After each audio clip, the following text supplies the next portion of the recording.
dengan kekuatan syair itu akhirnya musuhnya menjadi hatinya bergetar, ketakutan sehingga akan mudah dikalahkan. Nah, bertuah ini maksudnya adalah tuah adalah kata-kata bagaimana kata-kata itu punya kekuatan. Dibacakan langsung oleh pendekar syair bertuah. Ya, boleh. Saya cek ya di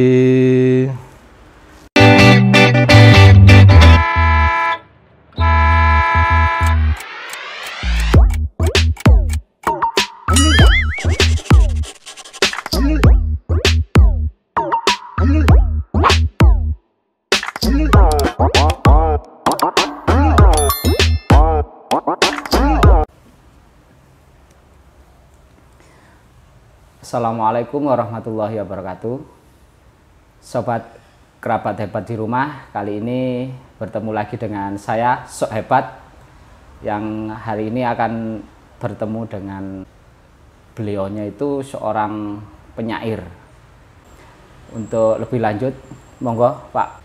Ya. Langsung saja Pak, diperkenalkan kepada sobat dan kerabat hebat di rumah bahwa kali ini Sok Hebat menghadirkan tamu yang luar biasa, Pak Panjilmo. Monggo Pak, dipersilahkan. Terima kasih para sahabat Sok Hebat. Saya Panjilmo Putro SPD MSI. Kalau latar belakang pendidikan itu saya S1 PPKN UM, S2 Sosiologi UB.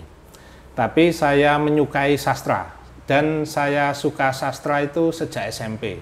Itu saya sudah belajar membuat puisi dan itu terus saya kerjakan sampai saya menjadi guru SMA 9 dan akhirnya terwujud buku kumpulan karya puisi saya sejak saya membuat sampai yang terakhir tahun 2021. Oh, dari latar belakang pendidikan tadi itu cuma suka sastra gitu ya? Iya. Kalau dari latar pendidikan nggak ada pendidikan sastra? Nggak ada pendidikan sastra, tapi suka dengan sastra. Ya. Dari mulai kapan itu Pak suka dengan sastra ini? Pertama pada waktu saya TK itu oleh guru saya diminta untuk tampil drama perpisahan. Nah, sejak itu akhirnya saya suka drama, terus mulai kelas 6 SD itu ada perintah guru untuk membuat puisi, saya mulai coba membuat, akhirnya SMP setiap ada peristiwa yang saya alami, apakah itu sedih, bahagia, kecewa, marah itu saya tuangkan saya tuangkan dalam bentuk puisi. Dalam bentuk puisi. Akhirnya begitu saya kuliah, saya ikut sanggar seni, dengan ikut sanggar seni maka kompetensi seni saya semakin meningkat. Setelah itu saya menjadi guru SD, saya juga mendirikan sebuah teater di SD tersebut sehingga membina anak-anak sehingga bakat saya di bidang seni tetap bisa tersalurkan. Di situ. Jadi memang semua itu tidak tergantung dari latar belakang pendidikan. Bagaimana kita menggali potensi kita yang ada Pak ya. Jadi dari Pak Panjilmo yang sekarang sangat terkenal dengan pendekar syair bertuah. Itu ceritanya seperti apa kok dijuluki dengan pendekar syair bertuah Pak? Ya. Jadi pada waktu remaja itu ada serial radio yang sangat terkenal saat itu, judulnya adalah Pendekar Syair Berdarah. Nah, saya terinspirasi dan saya sangat menyukai sandiwara radio tersebut bahwa si tokoh ini sebelum dia membunuh musuh-musuhnya, dia membacakan syair. Dengan kekuatan syair itu akhirnya musuhnya menjadi hatinya bergetar, ketakutan sehingga akan mudah dikalahkan. Nah, akhirnya saya kumpulan puisi saya beri nama Pendekar Syair Bukan Berdarah tapi Bertuah. Ya. Bertuah ini maksudnya adalah tuah adalah kata-kata bagaimana kata-kata itu punya kekuatan sehingga orang lain yang kita baca puisi itu dia akan terpengaruh merubah perilaku, terpengaruh ada tindakan-tindakan tertentu. Berarti kalau bahasa Jawa itu kata-kata itu mandi, bermakna. Bahasa yang lain bertaji, jadi itu saya menggunakan istilah bertuah. Ya. Nah, di dalam syair-syairnya Pak Panjilmo tadi itu Pendekar Syair Bertuah, isinya itu apa Pak? Apa dominan satu macam diksi kritik, atau mungkin diksi tentang kerinduan, atau diksi tentang alam, atau apa di dalamnya situ? Di dalam buku ini saya bagi menjadi 3. Oh, 3. Ya, 3. Yang pertama adalah tentang cinta, yang kedua tentang kehidupan, yang ketiga tentang religi. Ya. Cinta ini ada rasa cinta kepada lawan jenis, cinta kepada negara, cinta kepada sesama manusia, cinta yang putus, cinta yang kandas, cinta yang tersampaikan. Semuanya yang terkait cinta saya sendirikan dalam arti urutan dalam buku ini. Terus yang berikutnya tentang kehidupan. Kehidupan apapun yang saya alami atau dialami orang-orang sekitar saya sesuai dengan kondisi dan situasi masyarakat setempat. Nah, misalkan saat itu sedang ramai pilkada, maka saya membuat puisi judulnya Badut Topeng. Bagaimana para badut itu menampilkan pencitraan supaya dia dipilih oleh masyarakat. Nah, terus yang berikutnya tentang religi. Religi kalau saat itu sedang Maulid Nabi, saya membuat puisi tentang Nabi Muhammad. Pada saat sedang hijrah, cerita tentang hijrah, bagaimana seseorang itu berhijrah dari perilaku jelek ke perilaku baik, itu saya juga menulis tentang hijrah. Jadi proses kreatif dalam saya membuat itu ada yang lihat situasi dan kondisi, ada yang pesanan, ada yang sengaja dibuat untuk lomba, sehingga masing-masing punya latar belakang yang berbeda-beda. Ya. Oh, jadi tadi itu ada 3 ya Pak ya, dari kumpulan puisinya, sastranya Pak Panjilmo tadi itu dikelompokkan jadi 3. Ya. Kemudian di 3 itu juga ada yang katanya tadi pilkada, sindir-sindir dan sebagainya. Apakah selain itu juga ada Pak untuk menyentuh bagaimana supaya orang tersentuh, bagaimana orang bisa terkena dengan puisi-puisinya Pak Panjilmo, itu apa saja? Kalau itu yang nasihat keagamaan itu ada, yang saya kelompokkan di religi. Di situ ada salah satu judul Sadarlah Manusia. Di situ saya menceritakan bagaimana perilaku manusia yang jelek, misalkan suka minum minuman keras, maka bagaimana dia supaya bertobat. Sehingga kalau religi cenderung nasihat-nasihat bagaimana orang yang membaca atau mendengar itu bisa berperilaku yang lebih baik. Nah, kalau yang kehidupan itu bersifat umum, jadi kehidupan yang dialami manusia, bisa tentang kesedihan, termasuk tentang bencana alam, itu masuk di dalamnya. Jadi ada puisi saya yang tentang tsunami, yang terbaru tentang corona, itu juga ada. Ya. Itu ada berapa puisi Pak dalam bukunya? Kalau dalam buku saya itu totalnya ada 126 judul. 126 judul. Itu saya himpun sejak saya membuat puisi pertama kali waktu kelas 6 SD. Sejak 6 SD sampai sekarang? Sampai sekarang itu ketemu 126 judul. Nah, baik yang sudah dimuat di media cetak atau belum, itu semuanya saya kumpulkan jadi satu. Lah, sejak awal membuat puisi itu Pak Panjilmo seperti apa? Maksud saya itu apakah memang ditulis khusus, atau memang dari setelah membuat buku ini kemudian diingat-ingat kembali, oh puisi saya ini, puisi ini, atau memang ada catatan khusus Pak? Jadi saya kalau punya ide, oh saya mau membuat puisi ini, segera saya tulis di kertas. Oh, segera langsung dituangkan gitu Pak ya? Tulis di kertas, terus saya simpan. Kalau ada kesempatan yang di kertas-kertas itu saya salin di buku. Jadi ada buku khusus yang memang buat saya menulis puisi.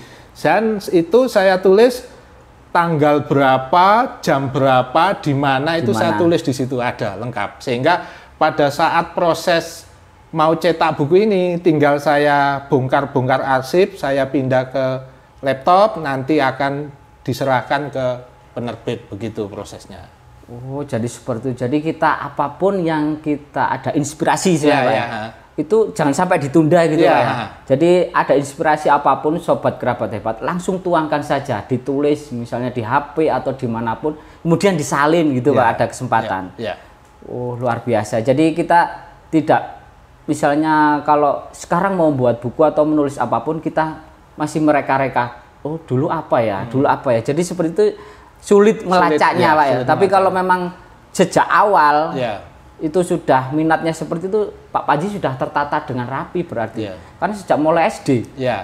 Jadi itu ada sekitar 4 buku tulis. 4 buku tulis. Jadi itu saya beri buku 1, ada sekian judul puisi, buku 2, buku 3 dan seterusnya. Dan pada saat saya punya ide, terus tidak segera saya tulis, terus nunggu beberapa hari ada kesempatan saya tulis, itu merasa bahwa ide yang kemarin dengan yang sekarang itu kalau sudah dituangkan dalam bentuk tulisan. Itu rasa dalam hati itu ada perbedaan gitu. Ada perbedaan. Merasa ada perbedaan, merasa ada yang kurang pas. Nah, dan saya cenderung tidak mau merevisi. Oh, lebih original. Iya, jadi apa yang tertuang ya itu ya sudah saya tulis. Apakah nantinya jadi 4 bait atau 5 bait itu saya nggak pernah tahu. Yang penting ditulis aja. Kalau sekiranya oh ini endingnya cukup sekian, ya sudah berhenti. Jadi tidak pada saat awalnya ada tulisan kemudian ada perkembangan lagi direvisi lagi, tidak Pak ya? Lebih original. Kalau yang saya revisi itu biasanya yang sengaja untuk lomba. Oh sengaja untuk lomba. Kalau untuk lomba itu kan ada tema, sehingga saya harus lebih berhati-hati karena ini untuk sebuah lomba. Saya juga memperhatikan rima akhir di dalam kata-kata, tapi kalau tidak untuk lomba saya bebas untuk menuliskannya. Bebas untuk menulis. Kira-kira dari semua puisi itu ada Kak yang favorit dari Pak? Kalau favorit itu ada puisi yang saya buat untuk merayu seorang perempuan yang akhirnya sekarang menjadi istri saya. Luar biasa, ada manfaat dari membuat puisi bersastra. Berarti romantis dong Pak Panji. Jelas. Ada yang puisi yang menang lomba, itu ada, sehingga panitia memberi waktu 5 menit buat puisi sekarang lah, saya buat. Selesai kumpulkan, ternyata sama panitia, oh itu menang, ya sudah kan begitu. Ada yang prosesnya cepat semacam itu. Oh, jadi memang ada yang istilahnya mendadak membuat, ada. Ya, ada. Ada yang mendadak membuat untuk lomba, kemudian ada yang terinspirasi dengan keadaan, dengan situasi dan sebagainya. Ada juga pesanan. Oh, ada pesanan. Nah, misalkan ada teman keponakan saya itu loh kesulitan buat puisi tentang alam, ya sudah, akhirnya saya rangkai kata, saya buatkan. Ada juga seorang teman, Pak, saya itu mau perpisahan dengan pimpinan saya. Tolong saya dibuatkan puisi. Terus saya tanya, pimpinanmu karakternya bagaimana? Oh, orangnya sabar, orangnya mudah menggandeng bawahan, begini-begini. Nah, dari deskripsi itu akhirnya saya tuangkan dalam bentuk tulisan. Yang semacam itu juga ada. Oh, gitu ya. Kalau yang tadi ada favoritnya Pak Panji, bisa nggak biar sobat kerabat hebat di rumah itu bisa tahu puisinya seperti apa, dibacakan langsung oleh pendekar syair bertuah? Ya, boleh. Saya cek ya. Berarti itu tema cinta halaman 22.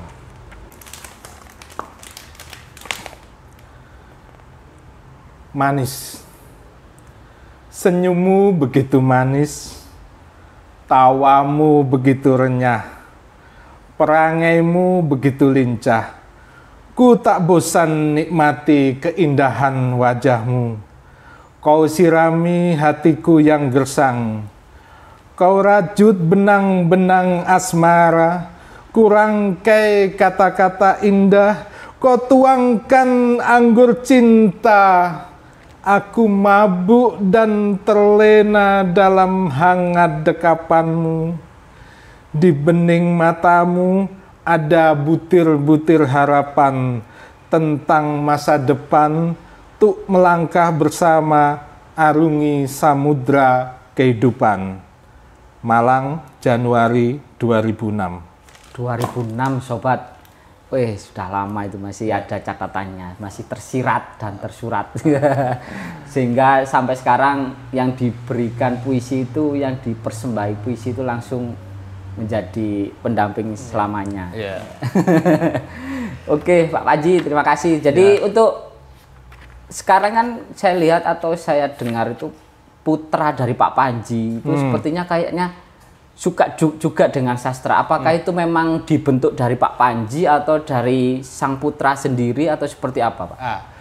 Sebenarnya kombinasi dua-duanya. Sehingga pada saat ada lomba, terus anak saya tawari, mau nggak lomba baca puisi? Oh mau. Akhirnya saya carikan puisi, saya latih. Terus akhirnya menang juara.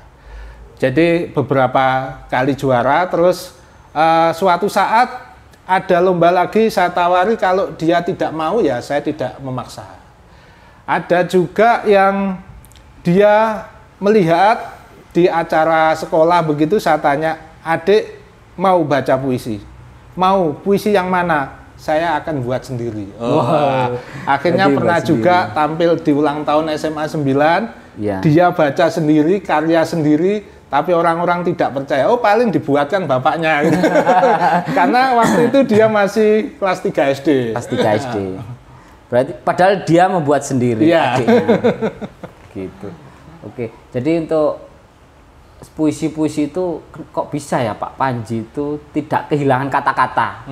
Bagaimana Pak caranya supaya kita itu ada inspirasi, kemudian muncul kata-kata itu tidak kekurangan kosakata atau tidak kehilangan kata-kata untuk merangkai puisi-puisi itu. Jadi yang pertama kita harus banyak membaca. Banyak membaca. Jadi karya-karya puisi orang lain kita banyak membaca, setelah itu akan muncul ide. Dan pada saat mencoba merangkai kata itu, kata pertama, kata kedua, kata ketiga dirangkai, kok ini kurang pas, bisa diubah dengan kata yang lain. Misalkan kata manusia, oh terlalu biasa, bagaimana supaya bisa enak didengar dan ditulis, maka kata manusia padanannya apa? Insan. Oh, kalau menggunakan kata insan lebih bermakna daripada kata sekedar manusia. Misalkan kita ingin membuat puisi cinta, aku cinta padamu, sudah terlalu biasa, umum dipakai orang, maka kita harus membuat sesuatu yang beda. Bisakah aku menyirami hatimu yang gersang dengan sebongkah tanaman yang akan aku selipkan di dadamu. Itu kan wanita, kalau mendengar itu jelas berbeda kalau hanya sekedar aku mencintaimu. Jadi kita harus harus punya kata-kata yang lebih. Dan berusaha untuk tidak memakai kata-kata yang sudah sering dipakai orang. Misalkan tak lekang dimakan waktu, sudah sering dipakai judul lagu, dipakai orang lain, maka kita harus mencoba kata-kata yang berbeda. Berarti kita harus menyelami beberapa, oh kata ini harus ini pakai ini banyak alternatif gitu Pak. Banyak alternatif. Berarti harus punya kosakata yang lebih banyak. Gitu, berarti kata-katanya harus bervariasi, tidak monoton itu saja gitu Pak. Oke. Jadi untuk Pak Panji, mungkin pendekar syair bertuah, ada Kak pesan-pesan untuk para pemuda, para remaja yang sekarang menggeluti sastra atau memang senang berkata-kata, senang menyusun merangkai kata-kata, mungkin ada pesan-pesan Pak? Ya, jadi kalau dulu itu kan belum zamannya medsos, sehingga saya harus menulis di kertas. Kalau sekarang kan bisa direkam, bisa diilustrasi, bisa macam-macam, sehingga fasilitas itu lebih lengkap, sehingga tergantung orangnya. Nah, yang pertama, kalau sudah menyukai, baik sedikit atau banyak, itu tulis saja. Suka tulis? Tulis. Jangan sampai ada perasaan, oh nanti kata-kata ini jelek, saya nggak pede untuk disampaikan ke publik, itu nggak perlu. Karena pengalaman saya mengirim 2 buah puisi ke media cetak. Puisi A menurut saya itu jelek, puisi B itu menurut saya bagus. ternyata begitu saya kirimkan yang menurut saya jelek itu ternyata itu yang diterima. Sehingga penilaian itu relatif. Tapi kalau kita setiap membuat karya terus nggak pede mempublikasikan, maka karya itu akan tenggelam dan tidak akan punya makna apa-apa. Yang penting tulis, kalau masih malu untuk ditampilkan di medsos ya disimpan dulu. Disimpan dulu. Kalau nanti sudah banyak baru dijadikan buku boleh, atau setiap selesai membuat langsung diupload, nanti komen netizen bagaimana, cara semacam itu pun bisa. Oh, jadi kita jangan takut berproses gitu kan. Ya, betul. Kadang kan ada kita itu, wah saya masih perlu belajar, masih harus fasilitas ini. Jadi tidak perlu fasilitas, apapun yang ada pada saat pikiran kita ada, tuangkan. Gitu. Tidak harus menunggu sempurna gitu Pak ya. Jadi suatu saat berproses, suatu saat akan menjadi yang terbaik. Jadi jangan takut sobat kerabat hebat untuk kita menuangkan isi hati kita, menuangkan inspirasi kita pada tulisan-tulisan kita. Jika kita bisa bermain sastra atau suka sastra, ataupun tidak suka sastra bisa mungkin di status-status gitu Pak ya. Boleh. Status Facebook biasanya bisa dihimpun. Jadi seperti itu bisa dituliskan di situ sehingga di situ ada tanggal dan jamnya juga ada. Ya. Mungkin tambahan, orang yang jurusan bahasa Indonesia pun karena terlalu banyak teori sehingga dia mau menulis takut salah, akhirnya tidak menghasilkan karya apapun. Itu ada. Ada gitu. Ada. Orang yang bukan jurusan bahasa Indonesia karena dia tidak peduli dikatakan ini jelek, ini baik, yang penting buat, itu akhirnya menghasilkan karya itu juga ada. Jadi tidak tergantung latar belakang pendidikan. Betul. Jadi minat bakat kita itu sudah ada sejak lahir gitu. Kita tinggal memoles saja gitu sobat dan kerabat hebat. Ada yang bisa disampaikan lagi Pak? Jadi untuk para pemirsa, kalau memang tertarik di dunia puisi, karena ada orang itu yang suka membaca tetapi tidak suka menulis. Ada yang pandai menulis puisi tapi tidak bisa membaca puisi dengan penuh ekspresi dan seterusnya. Yang bagus bagaimana? Ya bisa menulis, ya bisa membaca. Sehingga dua-duanya dikuasai, akhirnya akan menjadikan seorang penyair yang handal. Penyair yang handal. Oke, itulah apa yang disampaikan dari tokoh kita hari ini, sobat kerabat hebat, pendekar syair bertuah di Sok Hebat. Yang Sok Hebat itu saya, tapi beliau ini sobat dan kerabat hebat yang sangat luar biasa, sudah menghimpun tulisan-tulisannya sejak SD sampai sekarang menjadi sebuah buku. Bukunya Pendekar Syair Bertuah. Bukunya bisa diperoleh di mana Pak? Dibeli? Ya, langsung menghubungi saya, nanti bisa online, akan saya kirim. Oke. Ya. Terima kasih Pak atas kehadirannya di Sok Hebat. Ya. Mungkin lain kali ada karya-karya lagi yang bisa disampaikan kepada sobat dan kerabat hebat di rumah. Ya. Demikian sobat dan kerabat hebat di rumah, untuk pertemuan atau tamu kita kali ini sangat luar biasa sekali. Sampai jumpa dengan tamu-tamu Sok Hebat selanjutnya. Saya yang Sok Hebat, beliau sobat dan kerabat hebat. Wassalamualaikum warahmatullahi wabarakatuh. Waalaikumsalam.